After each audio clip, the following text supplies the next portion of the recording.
Siria está aquí, a 8 horas de avión de España. Es la mitad de grande y su población se concentra aquí. ¿Por qué? Porque toda esta zona es un enorme desierto, pero un desierto muy importante. Tiene 1/3 de las reservas de petróleo del mundo y también de gas natural, según algunos el nuevo petróleo. Para sacarlo de aquí y llevarlo a Europa, hay que rodear toda esta península y salir por el canal de Suez. Como te puedes imaginar, aquí te cobran. Pero hay otra manera más fácil, la línea recta. El que controle estas tuberías las puede abrir y cerrar, como un grifo. Si no pagas, no hay petróleo, ni gas. Esta región es la polla. La civilización en el planeta empieza en 3 sitios y este es uno de ellos. Mesopotamia, aquí. Sumer, que te sonará menos, pero es el puto inicio de todo. Aquí también. ¿Recuerdas la Torre de Babel de la Biblia? La hicieron estos tíos. Egipto, aquí. Siempre ha sido un punto de contacto entre Oriente y Occidente, dando a Asia salida al Mediterráneo. Quizá por eso aquí nacen las principales religiones monoteístas, el judaísmo, el cristianismo y el islam. El islam es el último que llega y de hecho acoge a las 2 anteriores. Adán, Noé, Moisés, Jesucristo son considerados profetas islámicos. Bueno, al grano. Como la zona es la hostia, todos han querido controlarla y siempre ha estado dentro de algún imperio. Persas, griegos, los romanos. El imperio romano termina partiéndose en 2, y finalmente solo sobrevive esto. Ahora es cuando la última religión monoteísta, el Islam, construye su propio imperio. ¿Te acuerdas de las cruzadas? Bueno, pues son los europeos cristianos intentando recuperar esta zona de la que estamos hablando. Los últimos en llegar son los turcos, que ojo, no vienen de Turquía, sino de a tomar por culo en Asia, junto con Gengis Khan. Lo conquistan todo y fundan el Imperio Otomano. El Imperio Otomano se queda ahí hasta la Primera Guerra Mundial, 600 años. Cuando acaba la Primera Guerra Mundial, aparecen pequeños países donde antes estaba el Imperio Otomano, y por primera vez vemos a Siria en un mapa. Hasta ahora la habíamos dibujado para no perdernos. ¿Y quién se inventa esos países? Lo que te voy a contar es alto secreto. Bueno, lo era en 1916. Este súper secreto se llama Acuerdo de Sykes-Picot. Los franceses y los ingleses no podían derrotar solos al Imperio Otomano. Solo podían si les apoyaba la gente que vivía dentro, en su mayoría árabes. ¿Cómo se los ganaron? Pues les prometieron la Gran Arabia, un país solo para ellos. El único problema es que era un timo. Antes de seguir, recuerda una cosa. Los árabes son un pueblo, pero no una religión.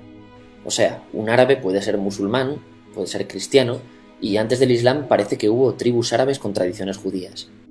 Bueno, pues a los árabes no les dieron ese único país que les habían prometido.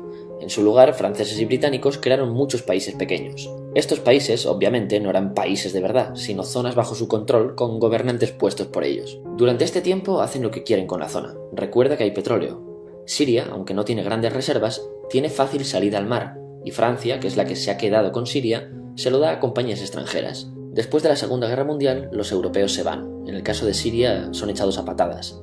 Pero antes de irse, crean otro estado, Israel. No es el momento de hablar de ello, pero es un estado muy polémico que sus vecinos no reconocen. La prueba es que nada más irse los británicos, todos estos estados lo atacan. La zona, a partir de ahora, va a ser una puta bomba de relojería. ¿Y mientras qué pasa en Siria? Bueno, pues no es muy estable. Tiene golpes de estado constantes.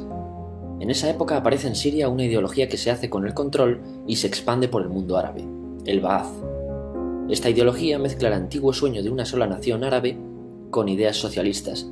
Y algo muy importante, es laica, o sea que no es religiosa. Siria se llega a unir con Egipto, un país con el que no tiene frontera.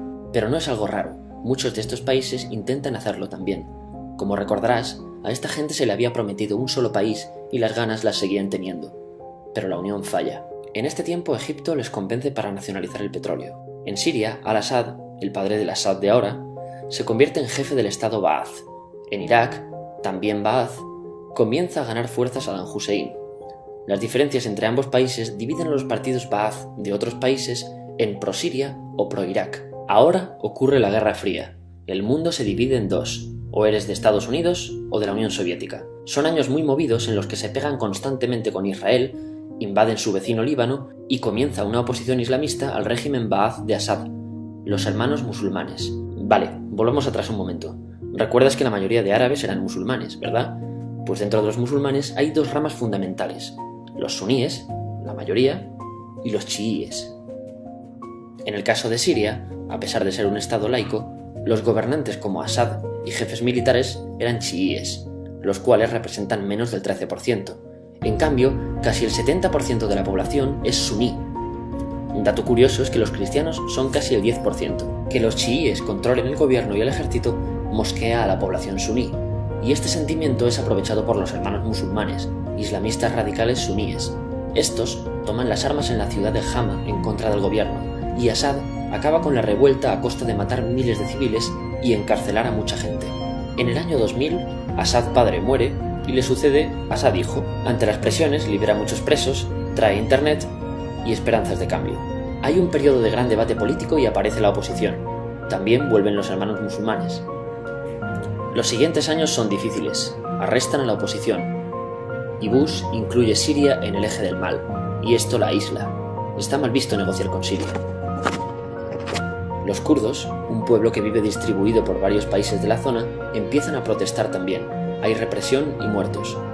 En 2011, te sonará esto, ocurre la Primavera Árabe. ¿Qué es esto? Bueno, es una protesta que se va propagando por todos los países árabes pidiendo más democracia. Como ves, el mundo árabe, a pesar de estar dividido en países, tiene tendencias generales. Cuando llega a Siria, Assad hijo termina usando el ejército y en los enfrentamientos mueren unas 1000 personas. Los enfrentamientos irán escalando hasta que se conviertan en guerra civil. No hay un momento exacto de inicio. Lo importante es que hoy en día hay numerosas facciones en juego. Vamos a verlas. Pero primero piensa en que todo está dividido entre chiíes, la minoría, y suníes, la mayoría.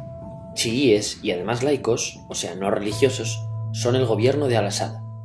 Controla todo esto, que si recuerdas son básicamente las zonas chiíes del país. El gobierno de Assad está enfrentado al resto. También mayoritariamente laico, pero suní, es el Ejército Libre de Siria o FSA en inglés. Junto con el Frente Islámico, que es religioso, y otros 70 y pico grupos más, forman una coalición que la prensa llama simplemente la oposición. También suníes e islamistas, pero radicales, son Al-Nusra, llamados Al-Qaeda en Siria, porque son básicamente eso, Al-Qaeda en Siria. Otros islamistas radicales son el ISIS o Estado Islámico. Salen de Al-Qaeda en Irak, controlan la mayor parte de Siria e Irak y se han hecho famosos por sus atrocidades. Su objetivo teórico impacta a muchos. Es un Estado Islámico a lo largo de Asia, África y Levante, aunque a ti ya te suena, ¿verdad? En naranja tenemos al pueblo kurdo, que recordarás porque el presidente Al-Assad lo reprimió, al igual que gobiernos de países próximos también hacen. Ahora controlan militarmente esta zona. Antes de terminar, repasemos los apoyos internacionales a fecha de octubre de 2015. Las fuerzas de Al-Assad son apoyadas por Rusia, que ya tenía base militar en el país antes del conflicto, por Irán y por China. Todos son países de lo que Europa llama Oriente. En contra de Assad, apoyando a la llamada oposición, luchan Estados Unidos, Turquía, Francia, Gran Bretaña y Arabia Saudí. Podemos terminar con algunas conclusiones. Te advierto que esto ya es pura opinión. Si recapitulamos, vemos que la región es estratégica. Por su situación privilegiada, todos la quieren. Siria siempre ha estado bajo el paraguas de grandes imperios. Piensa que hace 100 años la actual Francia era Francia, Gran Bretaña era Gran Bretaña, pero es que hace 200 también, y hace 300 también, y hace 400 también. En cambio, Siria solo es Siria desde hace menos de 100 años, y solo se gobierna a sí misma desde hace poco más de 50. Además, jamás decidieron sus fronteras, se las impusieron. Europa divide Oriente Medio a su antojo para controlarlo, diseñando países sin tener en cuenta su población.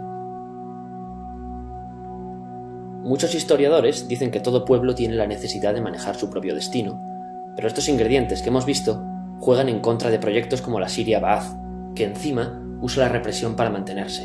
En última instancia, producen una guerra civil. En este contexto no es extraño que aparezcan actores que se alimenten de la desesperación, el sentimiento suní de opresión y la visión de Occidente como invasor. ISIS usa la identidad árabe y la mitología de antiguos imperios. Cuando quieras entender el presente, pregúntate: ¿y el pasado?